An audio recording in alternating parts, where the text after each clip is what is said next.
In sports, if you want to be the best, there are no off days. Welcome into the No Off Days podcast. Scott Smith, Chris Cato, and here we are in the last week of October.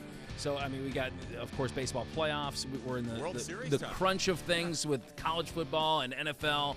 But as I affectionately refer to this time of year, this is the start of candy season. This is candy season. The great thing about it, it transitions right into pie season. Well, I look at it as all one and the same. So Halloween kind of kicks it off with candy. And then before you know it, it's Thanksgiving, and then we turn into more sweet baked goods, and then you cap the year off with a combination of candy and sweet baked goods with Christmas. So it's the start of candy season. Calories don't count from this point forward. No carbs. Which is why here on set with us, it looks like we have a nice display of candy. Could you care to tell the good folks at home what we're looking at? Many centuries ago, the Pilgrims landed, and they gave to the Native Americans a cornucopia of bad candy, and that's what we have here today. Now, we were looking at some of the least popular Halloween candies. Okay. You know, these lists come out every year, and so we wanted a definitive list, and Brian King's going to present that to us later. But I went shopping at the Dollar Tree, and boy, I got some winners. We got some circus peanuts. Oh, yeah, they feel super rock hard. Yes. I think their expiration date was 40 years ago. They came off the manufacturer line before both of us were born. We got the Good and Plenty. It's in the licorice family, I'm told. I've never had that. We actually have black licorice, and so and the Bit O' Honey. Have you heard of Bit O' Honey, Scott? I have heard of Bit O' Honey, and former Bucs head coach Dirk Cutter, that is his favorite candy, Bit O' Honey. Oh, well, he would make the top 10 least favorite coaches' candies lists. Yeah, absolutely. So there's a lot of bad candy to look forward to in this program.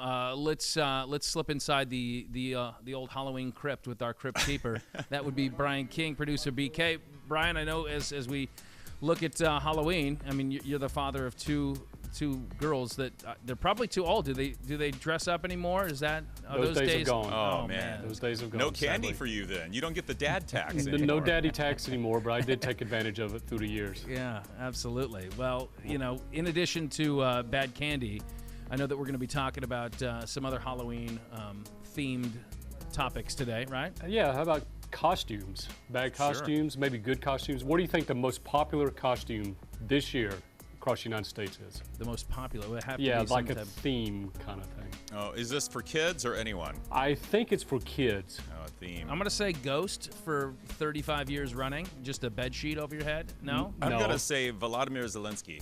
I'm going to see a lot of little Zelenskys running around. Very close. Very close. Is it? Oh, is it? No, okay. It's a cat. Okay. Oh, a cat is bad. Yeah. That's a theme? A cat. Yeah, it's kind of actually lame when you look this lit up. In Florida, what is their most popular costume, if you had to guess? An alligator. Tom Brady. Tom Brady, exactly. Is it Tom? Is it No, really? it's not Tom. Oh, okay. No. Oh, well, we're in the Disney capital There you of go, the you're world, close. except for maybe California. Okay. So this would be something like some princess or something. Snow White. It's not Snow White. It's Encanto, I guess. Again, my okay. daughters have all passed Disney Yeah, I princesses missed and that stuff. one. All right. I don't know if she's a princess or just like a really gifted singer. We'll have to dive into that. But All right. Interesting, though. No superheroes. Of all these states' favorites, there's no superheroes. I no think Batman, that no says Spider-Man. a lot about the state of our country It right I does. think now. so, too. It's a shame. We need more superheroes. It is a shame. No Captain America, no superhero, no Spider-Man. Come on, there's Spider-Man's everywhere. Yeah, the Spidey Hey, I sense. got a couple other costumes that are pretty popular. Chris, Oh, go ahead and roll that video. Who's that? Coming right there. Oh, you have been in touch. You've been in touch with my mom, clearly. That linoleum floor goes back. Oh, it's still there. The linoleum paneling is floor my is den still right there. now. Wait, which one are you, Chris? I am the head. So that's my brother. Oh, man. My brother's Jason, obviously. Yeah, clearly. So What are you, Humpty Dumpty? I don't know. I don't remember what I was. I asked my mom for Halloween photos, and she said, "I'm sorry, I didn't really document Halloween very well." I feel like I was. So the guy was missing some teeth. I think So maybe like he had a lazy eye. I don't I don't know what I was going. I don't remember what. Maybe this is I know this is a head that my brother cut off with his chainsaw. Yeah. I don't know what that was. Well, I love the but top hat too. Could you see through that top Yes, hat? could you see? I hope It's so. an old it's like an old grocery bag. That's good stuff. Yeah, I mean, in my household, it was pretty much the same. You just no, I don't know that we ever bought a Halloween costume. It was only what we had around the house. So And yeah, we you ever put a create- big pillow on your body Didn't like I do did? that one. Although I am a little jealous. I have a little Halloween costume envy. Yeah, for Well, sure. funny you should say that. go ahead and roll this one. And that is our young Scott Smith right there. Yeah, buddy. The clown. You're the clown. He's a clown. The clown is my little brother Gabe, and I would be. I think it was Will Clark, probably. Oh, we got another one. I was Groucho Marx. So me and my dad there. So I take that back. We did. I did actually have a Groucho Marx mustache and eyebrow. This is. I love this. I love it. Wow. Okay, so we went as I think they're Golden Girls. I'm not sure. Older. I'm on the left there. Me and my brother Gabe. Gabe was tortured a lot. He just kind of. But he's striking quite the pose, as we both Well, you are so. too. I got to say, the lips are very, very good job on the lipstick there. Probably my older sister's dresses. There you go. So elderly ladies was the costume that year. So You started putting on makeup many years ago. Yes. At this point, I'm well versed. So and the hair's starting to turn gray too. So I'm going to turn into that. Your costumes I love the Groucho. Was that your first cigar with your dad? We all remember our first cigar with our dad. Absolutely. Yeah, he got me started real young. You got to start him young. I know. Those are the kind of costumes, Brian, that you get this kind of candy for. You can only expect. That costume is so awful. You get circus peanuts for that. Well, of course, if you're listening to the show, you're going to want to tune in and watch because the pictures of all the description that we said. So we have Halloween costumes. What about as far as guests? We've got a great show coming up. Todd Kalas will join us. He is currently the Houston Astros play-by-play television guy. They got the World Series coming up with the Philadelphia Phillies, which his father used to be the main broadcaster for, so that's an interesting tie there. We also got Tristan Wirfs coming up, Bucs tackle. We'll get his thoughts on what it's like with the offensive line this year when the Bucs struggle. Oh, yeah. Very good. All right, thank you, BK.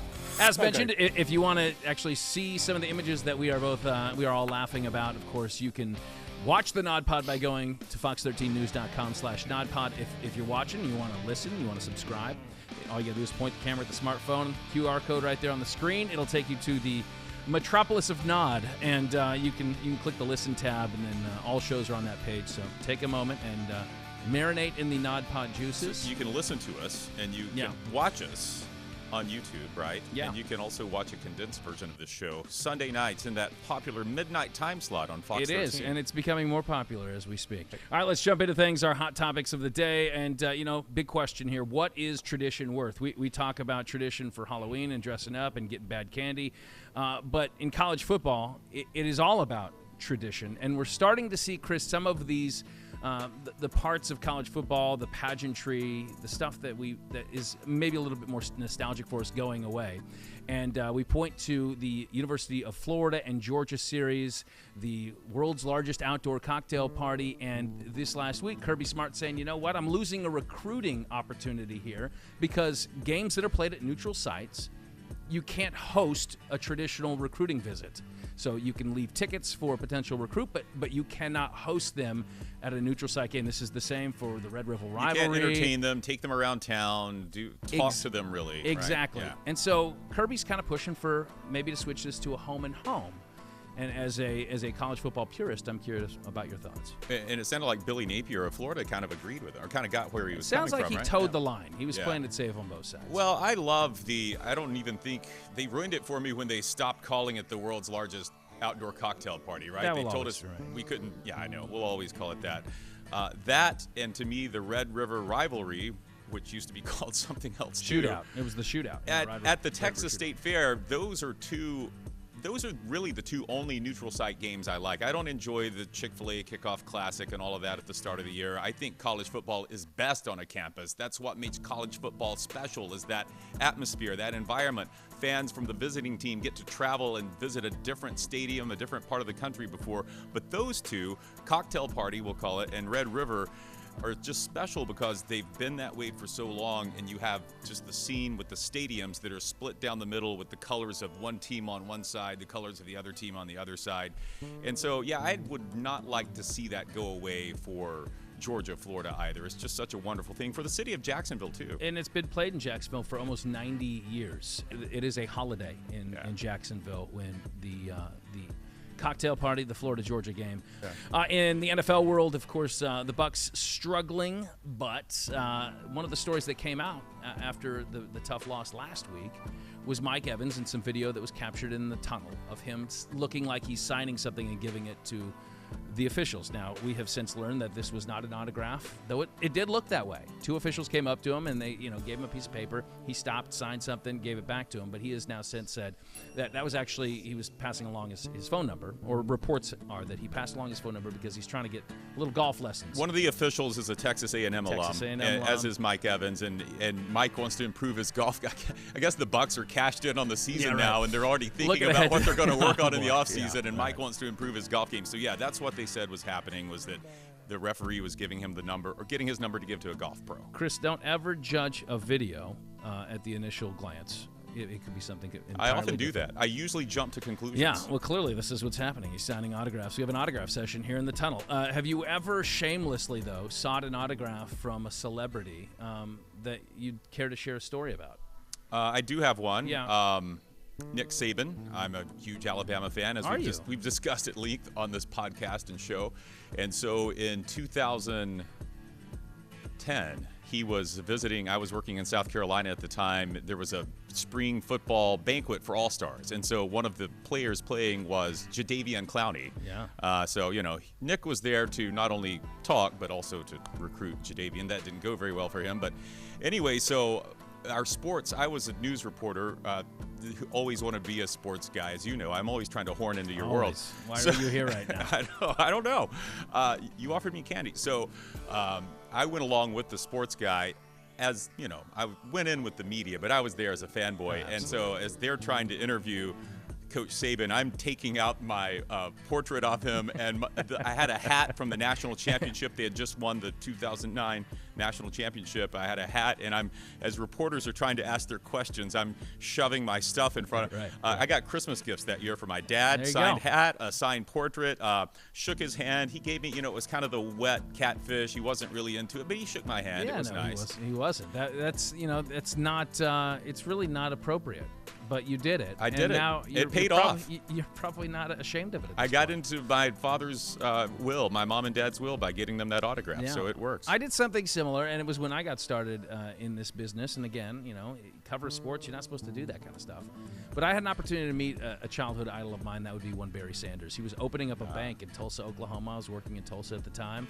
And, I don't know how he got into the banking business, but I went to go cover it, and I brought my giant, it was back in the digital camera days when it was the size of about a shoebox, and I had it lodged in my pocket. I pulled it out, and I was going to have him take a picture of me. And funny enough, there was another sports guy there, and he was also a Barry Sanders fan. And when he found out that I was taking a picture, he pulled out a giant plaque of Barry Sanders out of his backpack and says, "Do you think he'll sign this?" So you guys were both there with nefarious, self-serving interests. So I do have a picture of Barry, and he's not smiling. He's not happy about it, but I'm certainly happy. And the story is well worth it. You'll always have it. All right, it is World Series week, Chris, and as we look ahead to this Astros and Phillies matchup, and we're going to talk about it in greater detail with Todd Kalas here, play-by-play voice of the Houston Astros. This guy, this character, Mattress Mac. I mean, he's somewhat notorious. He's a furniture / mattress salesperson in the city of Houston, and he does these deals where he's willing to give away, up to $3,000 worth of mattresses should the Astros win the World Series, and he kind of offsets his losses by making a hefty gamble. So he makes what, 70? If the Astros win, Mattress Mac makes $75 million.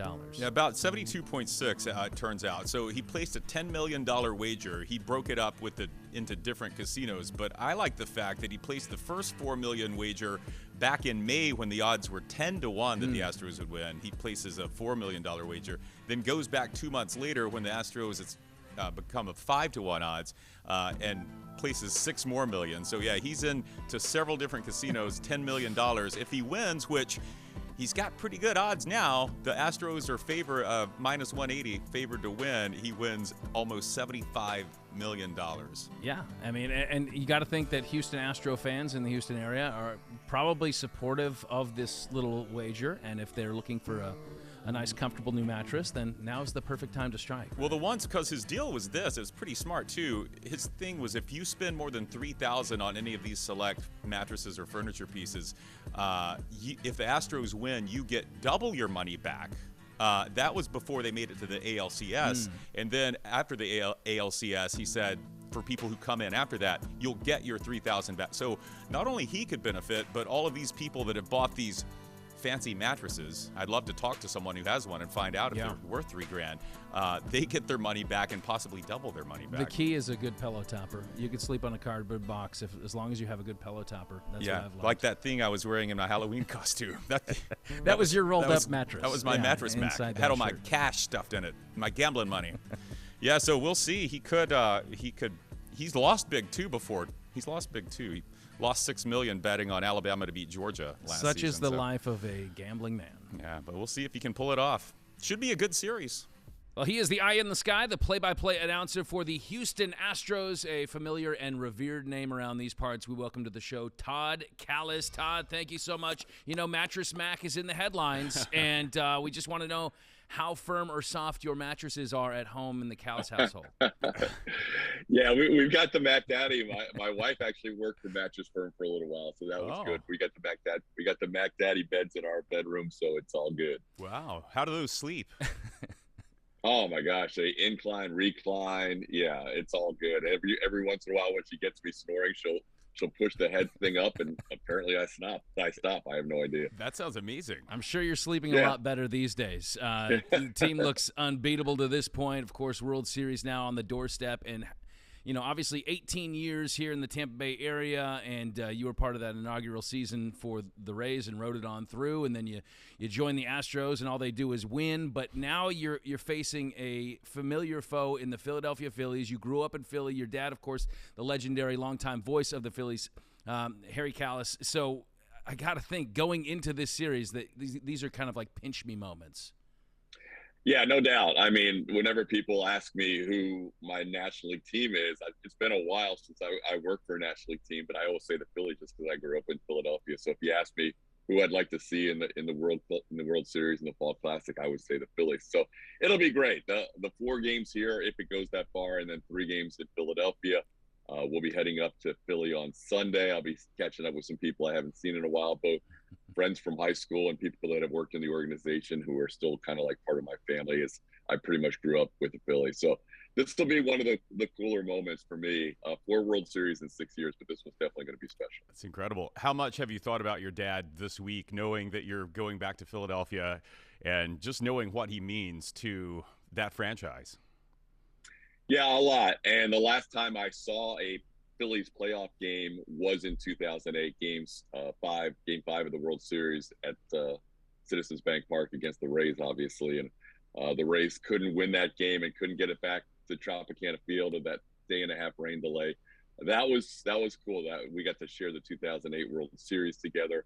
Unfortunately, he would pass the next year, and this will be the first time that I've been back for a postseason game in Philly since '08. Well, Todd, you and your dad both kind of started, I guess, with the Astros, and so there are roots there as well. But the similarities, I don't know if it's like serendipitous, if that's the word to put it, but, the Phillies didn't do much winning prior to your dad showing up on the scene, and then you go to Houston, and they've been to now 4 World Series in 6 years. I guess if a team wants to have a winning product on the field, they should hire a Kalas. Is that the takeaway here? Yeah, let's go with that. I got to see the great turnaround with Tampa Bay.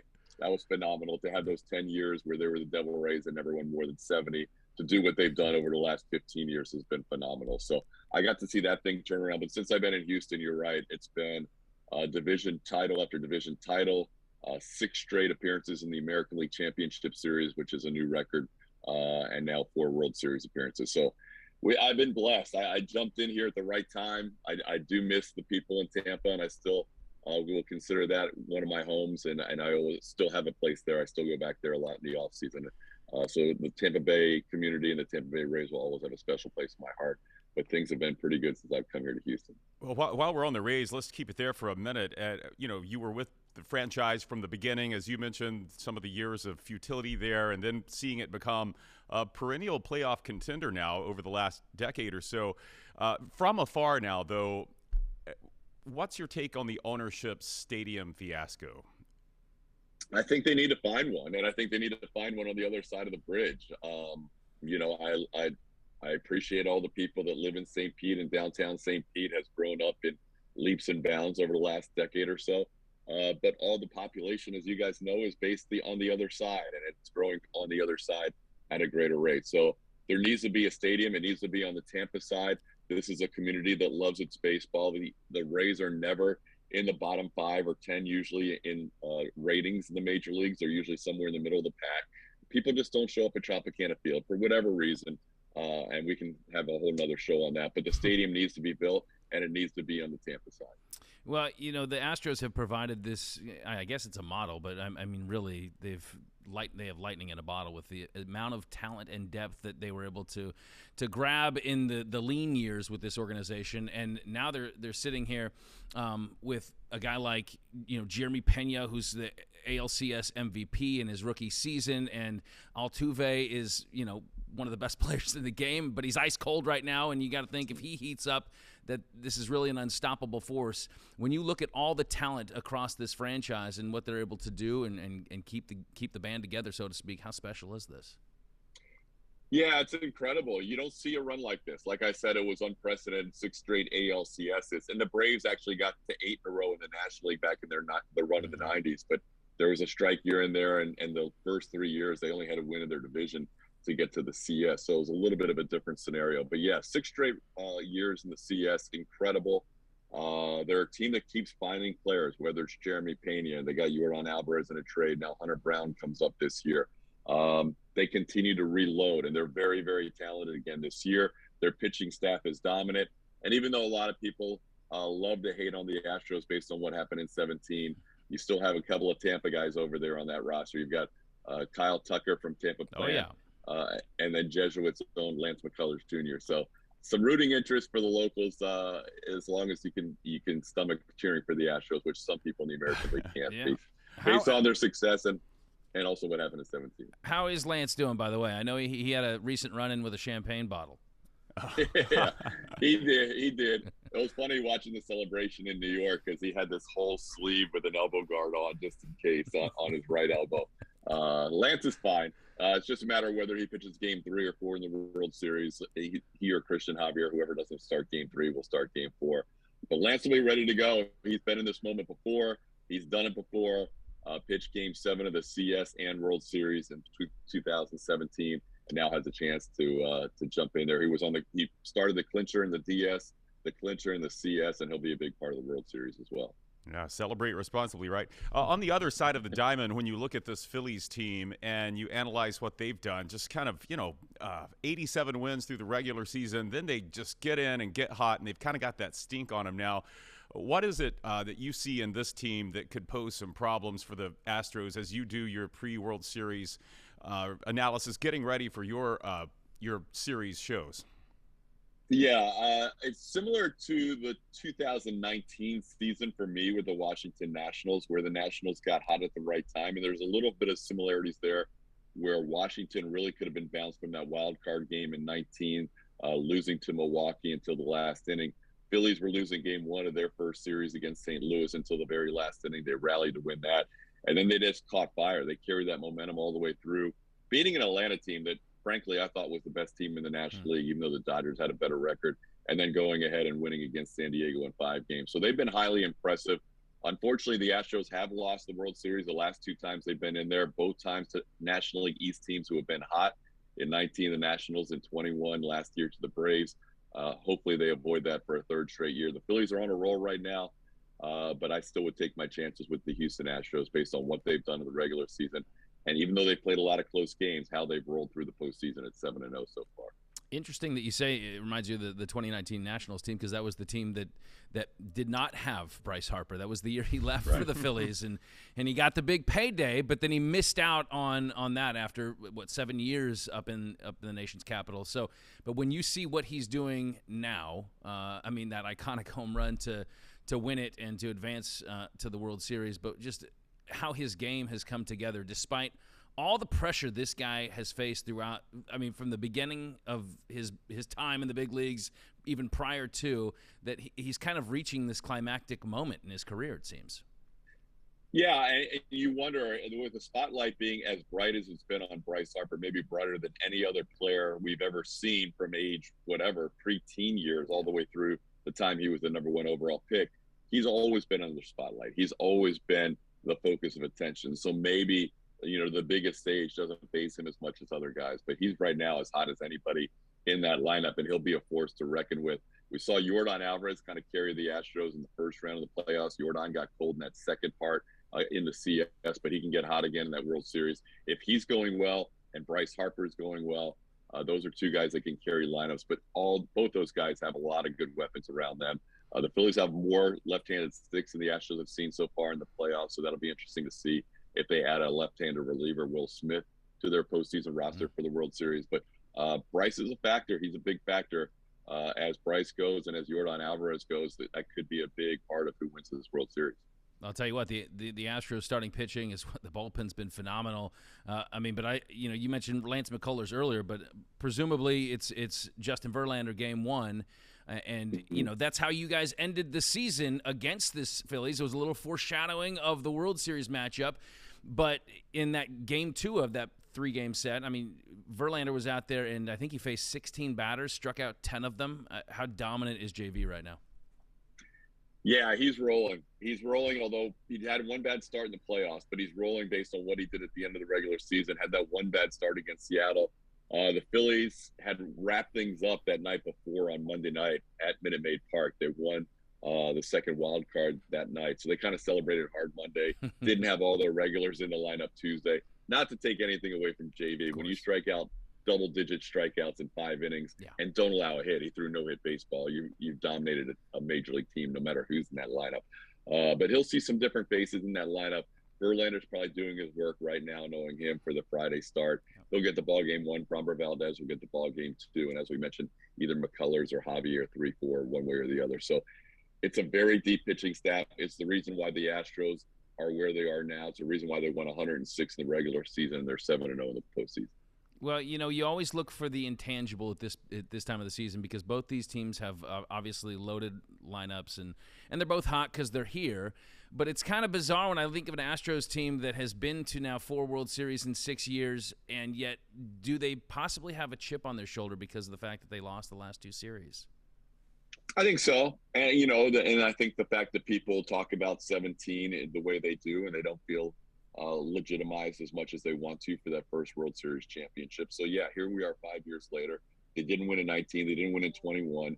They are probably they've taken over from the New York Yankees as the most hated team in baseball, it seems, lately. So now they want to play with that chip on their shoulder, and they want to prove to people, hey, this hasn't been a fluke. We've done this for 6 years now. And getting that second World Series championship would be big. To get there 4 times and to only come away with that one, and that one has been discussed very often, it would be a lot better for them to reflect on the 22 season as their second World Series championship. Well, the Phillies fans are notoriously gracious and hospitable. I'm sure they will greet you with open arms and not remind anyone of 2017 when you're there. I do want to ask one more question as it relates to the Phillies and your father and the World Series.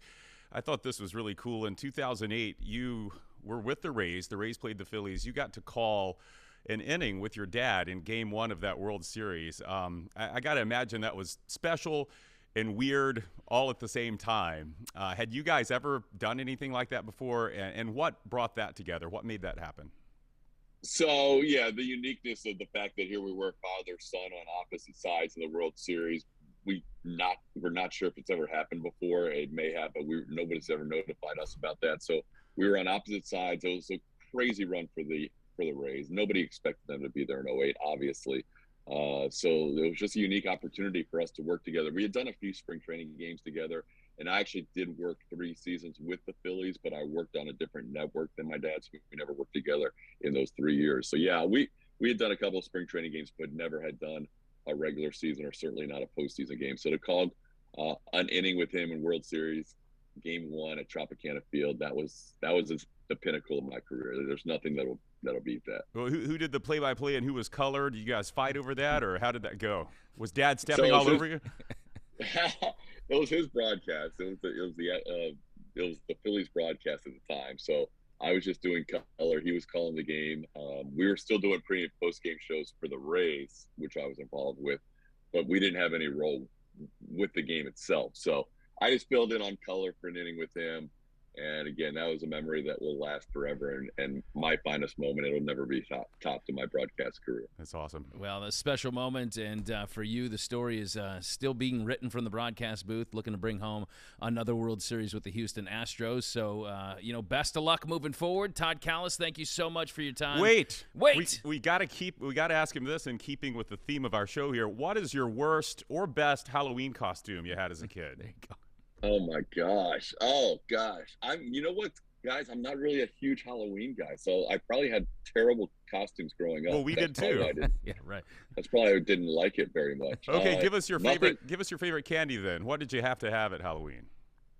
Heath Bar. Yeah, that's a good one. Toffee. You can't beat that, bar. right? Yeah. Chocolate and toffee is a good combo. Toffee not good while you're in the broadcast booth, though. Sticky. A little sticky. It's going to be some trouble. Yeah. All right. Thanks, Todd. Gotcha. Todd, thanks so much for jumping on with us.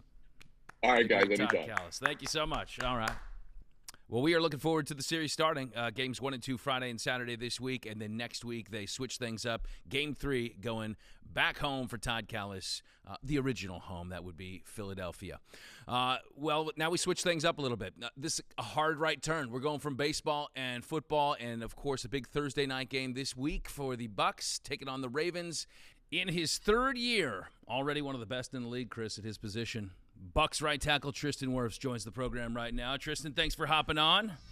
Absolutely. I mean, you have not experienced yet in the pros a stretch like this. You guys have lost 4 of the last 5 games.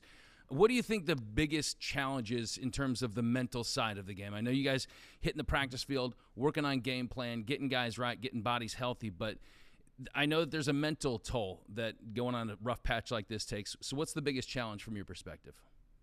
Yeah, I think just not getting too down on ourselves. We're in a hole right now. You can't just keep, you can't keep digging. You can't feel sorry for yourself. So we just got to get out of it. But I think just staying as positive as we can is going to be huge for everyone's, mental state. They say that sometimes you need the fire to kind of test the metal. Is that kind of how you look at this portion of the season? It's still early. You guys are still on top of the NFC South. Yeah, you could say that because there's a lot of football left, and I hate saying that, but there was a point I think my rookie year we lost 3 in a row, so it sucks. It really sucks right now. Not being able to figure out what's going wrong. We keep saying the same stuff every week, and we haven't come out and got anything fixed. So it can be frustrating, but it's you're gonna have a test. You're gonna have a mental test on your mentals, test on how well you can stay in it, keep on top of your recovery, on top of your film work and everything, and come out the other side on a positive. Tristan, a lot of people have been critical, and possibly rightfully so, for the offensive line play. Lowest rushing output right now in the league, averaging under 64 yards a game. These Buccaneers are, and when you have a offense that's predicated on play action, it's hard to make that work when teams don't believe you can run. What are you guys doing now to really solidify that running game and make, because no position is more dependent on another than the offensive line. How are you guys working as a unit to make this work? Yeah, I think us 5, the 5 stars have just stayed behind, after we're done meeting with the coaches and watch film on our own, just trying to do the best we can to make sure all 5 of us are on the same page, meet with the running backs, meet with the tight ends, doing our best to make sure all of us know, what's going on and how we can get this thing turned around and get the ball rolling. Yeah, Tristan, you jumped in as a rookie, and you got the opportunity to play, and obviously you guys won a lot of games together. But when you look at one of your line mates there in Luke Hideki, and he's faced some of the criticism, but the fact is that he's starting as a rookie, and that's a credit to him in and of itself. But can you, because you've been there in terms of being a rookie, being a first-year guy, trying to learn on the fly, can you relate to him in terms of trying to get through this portion of the adversity he's facing? Yeah, 100%. And me and him have talked quite a bit, just having conversations about, about football and about what's going on and how to handle things. But, I think Luke's been battling. It can be frustrating. It can be really easy to get down on yourself. I remember my rookie year, in camp going against Shaq and JPP every day. I'd go home like, I'm not cut out for this, and you can't sit there and dwell on stuff. If something happens, bad or good, there's nothing in the world, that you can do to get that play back. So you got to move on, and I think he just, he's so hard on himself, and he cares so much, but there comes a point you got to move on. There's nothing you can do about it.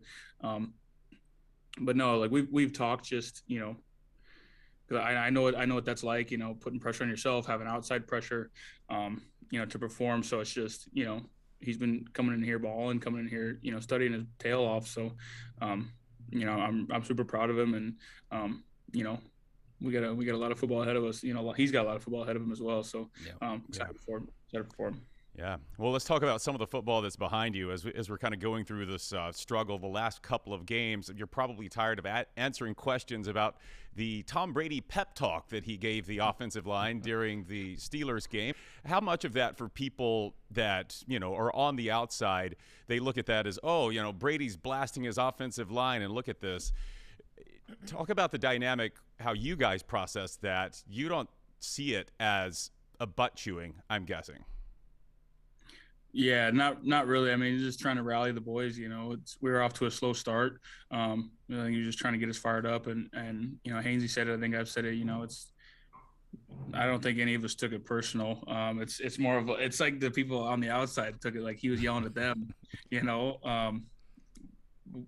I don't think any of us really minded. It is what it is. Is there extra pressure though when it's Brady and it's coming from him, or do you guys try to respond to that more when it is Tom Brady? Is there more pressure on, hey, we obviously no offensive line wants to let their quarterback down, but when it is Tom Brady, do you guys feel extra pressure to do everything perfectly? I mean, we're trying to do our best regardless. But I think maybe like it being Tom, I think my rookie year, I just did everything I could not to get yelled at by him. But I'm probably still that way, but no, I think we want to do our best for him, for the team, go out and do our best to keep him clean, out there, and do our best to, get the line of scrimmage moving so we can be successful in the run game. But I think, it just shows, he cares about us. He wants us to be successful as well. I think, and as an offensive line, everything usually starts with us up front. So if we're rolling, then the team's rolling. So, but I think it's just, I don't know if there's any like added pressure, but it might be a little more scary when you're a young guy coming from him. Well, his competitiveness is, of course, legendary, and the intensity is hotter than the heat of 1,000 suns, right? So when you first witnessed that level of intensity up close and personal, maybe as your rookie year kicks off, did that kind of wake you up a little bit? Oh, well, this guy's operating on a different planet. Yeah, I think it was like it might have been the Bears game. I think there's a clip of that too. Him yelling at us during the Bears game my rookie year, and I was like, oh my god. But it's like I said, it's nothing personal. He's just trying to get you going and get us fired up. So, so we can go out there and play with confidence and play fast. But no, it's not as serious as what everyone's making it out to be. It's not. And, it's funny, though. At the same time, you hear about this intensity and we see his intensity, yet there's still speculation. I'm hearing it today from other talking heads in the sports media that Brady has some kind of lack of commitment this season, and that lack of commitment is bleeding over into the overall team's play. How do you answer that? Yeah, I don't know. I mean, that blows my mind. Because I think, one, for him to make the decision to come back and play, at 45 years old, you got to be fairly committed. I mean, he takes a lot of pride in taking care of his body, and I feel like, if he weren't committed, then he'd be damn near falling apart. But it sucks because everybody sees is Sundays. They're not here in the building with us.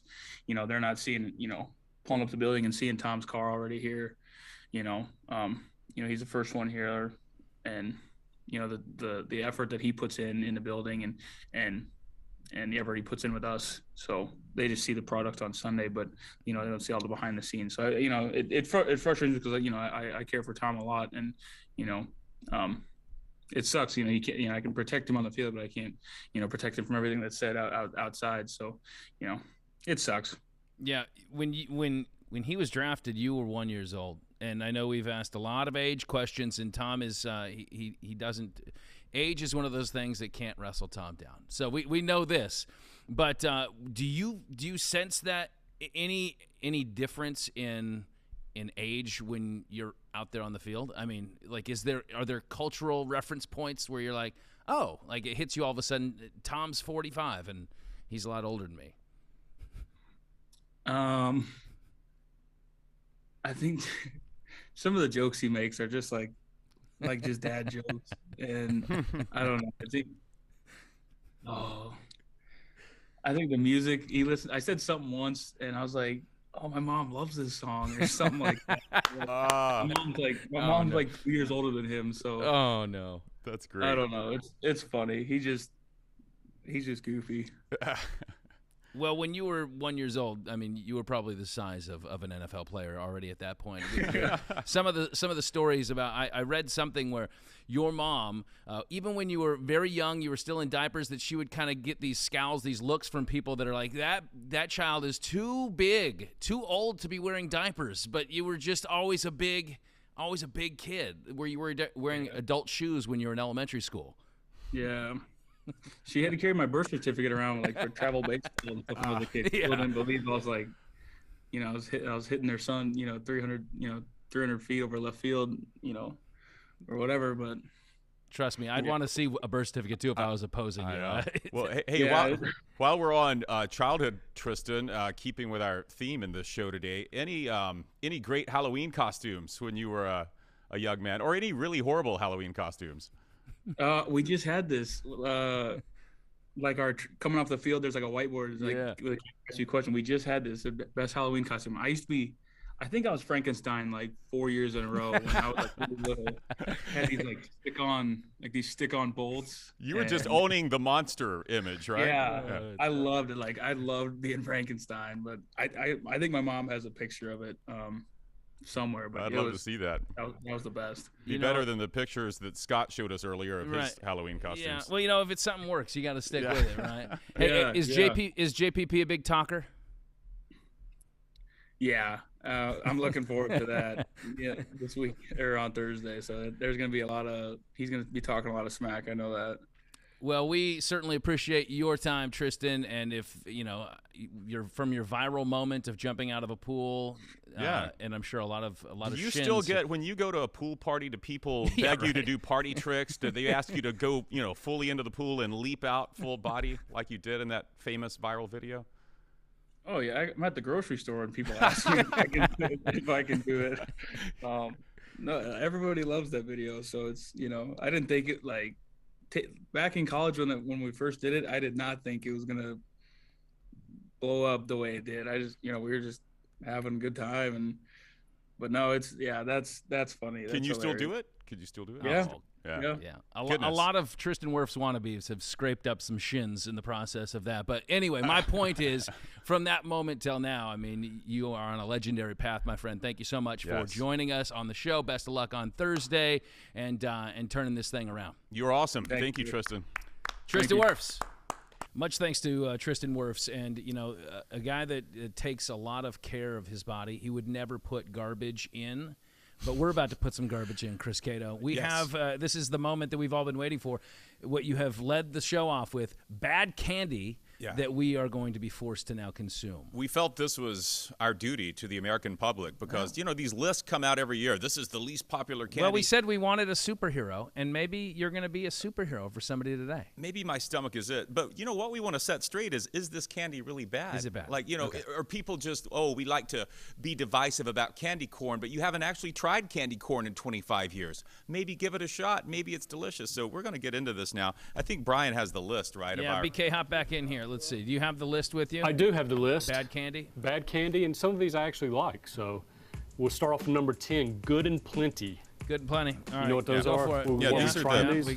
We got it. And you have some back in the I do. Back in the booth. Y'all brought me a... We brought you a little sample, a little platter in there. Sampler and this is the first time I've had good and plenty. They're actually not bad. Yeah. And they're almost a little bit like Ike and Mike's, except they're They're licorice? The question is which one is the good and which one is the plenty? Oh, oops, Those were the plenty. Yeah. They're gone. These look like Benadryl, the pink ones. I know. That's what's kind of scary, isn't it?